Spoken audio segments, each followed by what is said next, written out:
આણંદમાં પેટલાદ સિવિલ હોસ્પિટલના મહિલા તબીબ વિરુદ્ધ આરોપો લાગ્યા છે। પ્રસૂતાને ડિલિવરી માટે સિવિલ હોસ્પિટલમાં દાખલ કરાઈ હતી, જેમાં જન્મ બાદ ડોક્ટરની બેદરકારીથી બાળકીનું મોત થયાનો આરોપ પરિવારજનોએ લગાવ્યો છે।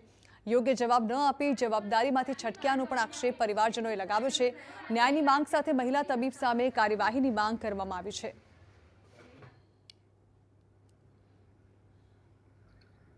ત્રણ દિવસ થયા પછી બાળકીની તબિયત વધારે લથડતા એ બાળકીને ત્યાં આગળ દવાખાને સારવાર અર્થે લઈ ગયા। અમે નાના છોકરાના જે બાળક હોય ડૉક્ટર હોય ને ત્યાં લઈ ગયા। એ આગળ જે વિશ્વા મેડમને ફોન કર્યો, પણ વિશ્વા મેડમ આવ્યા ને ડૉક્ટરની બેદરકારીના કારણે મારી નાની બાળકીનું મૃત્યુ થયું છે।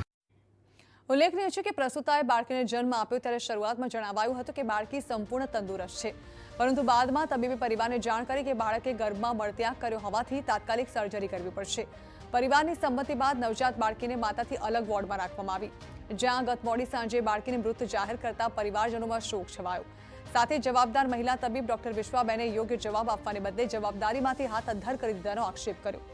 બાળકીના મોતથી રોષે ભરાયેલા પરિવારજનોએ હોસ્પિટલમાં ઉગ્ર રજૂઆત કરીને ન્યાયની માંગ કરી, તો સિવિલ હોસ્પિટલના ઇન્ચાર્જ CDMOએ જણાવ્યું કે સમગ્ર મામલે કમિટી બનાવીને તપાસ હાથ ધરવામાં આવી છે। આ માટે અમે જરૂરી એક કમિટીનું કરી અને એક તપાસ કરીશું અને એના માટે જે બી જવાબદાર કે જે બી અમને મળશે તેની સામે અમે શિક્ષાત્મક પગલાં લઈશું।